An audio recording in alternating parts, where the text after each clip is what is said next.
All right, everybody, we've got Captain Marcus Valdez. Please raise your digital hand and we'll begin. Yeah, I'm doing. Let's start with Rich. Marcus, good to see you again. Another week, another dual threat quarterback. Just what did you pick up from Malik Cunningham that you can apply this weekend in Virginia?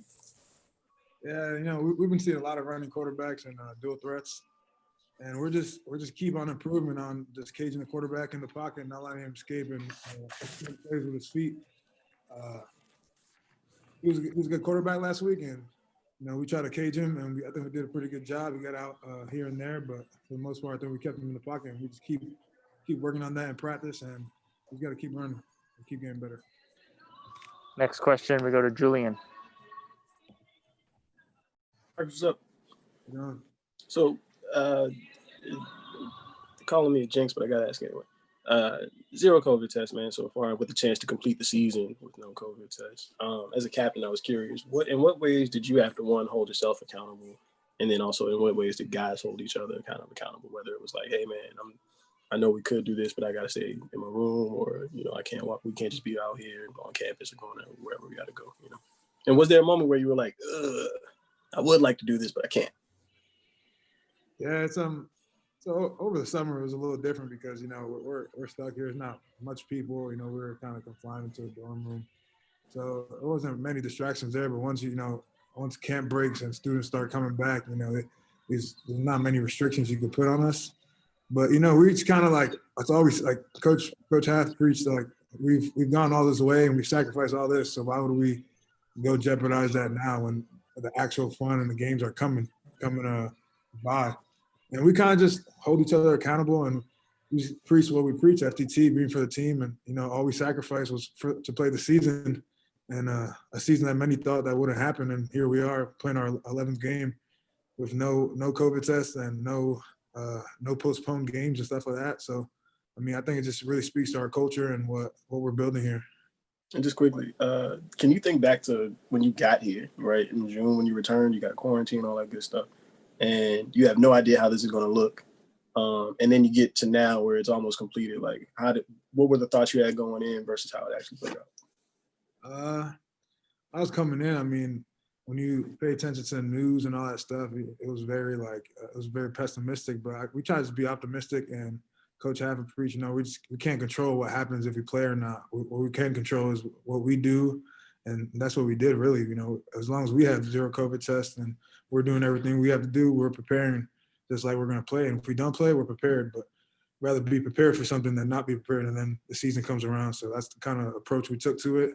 But, yeah, there's temptations here and there, but, you just got to fight them off and just kind of buy into the bigger message of sacrifice and just be aware of who you're around and what you're doing, because they'll all be there next week or whenever the season ends. So.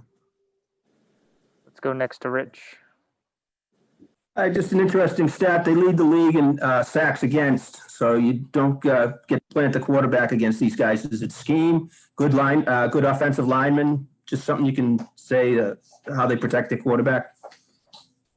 Yeah, they're a good O-line up front, and we're going to have our plan to get after the quarterback. But, he's in a lot, so he's got to really cage him in. And we're going to have our calls that we're going to come after him. We're going to have calls that we're going to be caging him in. So we're just going to – they're a good offensive front, and their scheme is pretty good. But I think we'll be able to get after him and get him on the ground.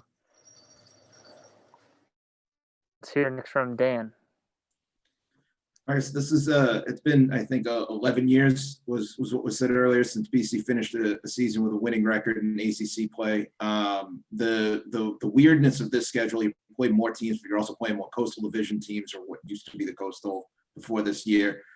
Just having that mark going into this game, what would that mean just to grab that winning record and something that hasn't been done for a while in a year where you have to play more ACC teams as well? Yeah, I think that'll be amazing. That'll be a good achievement to have a winning record and do something that hasn't been done in a while. And yeah, there's the little. We're playing more ACC games, but it's not easy. So it's probably better competition than we face in some other teams out of conference in other years. So it'll be a good achievement for us and something cool to think about. but we're just focused on winning it. So, yeah. All right. Anything else from Marcus? Okay, looks like we're all. Oh, let's get in one more from Julian.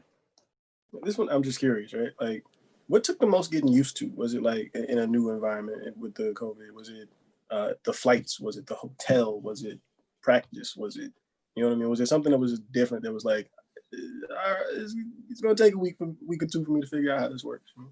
I mean, when it all started, just like always wearing the mask, because when we were back home during quarantine, you're not wearing a mask in your house and stuff.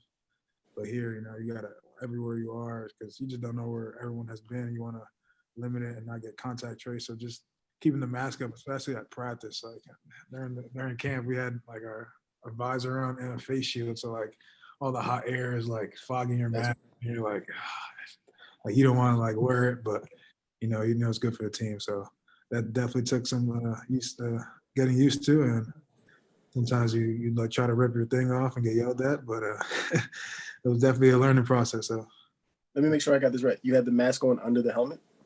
No, we would wear like a visor and then it's called a splash shield. So it's like this. I got you. It's like a face mask, that visor that's covering the bottom, like right by your mouth. But yeah, no, that's not. You got to put your mask on too. So it's like, especially after a long drive or something, you're like, I don't want to put my mask on. Like I'm trying to get some air, but he's got to do it. You got to get used to it. But by now we're used to it. So I got a hard enough time with the glasses and the yes, it's bad. I barely been wearing my glasses. It's hard. A lot of contacts. Yeah. All right. Thanks a lot, Marcus. Yep. Thank you. I appreciate everybody being on. Thanks a lot. Thank you. Thanks, guys. Thanks, Steve.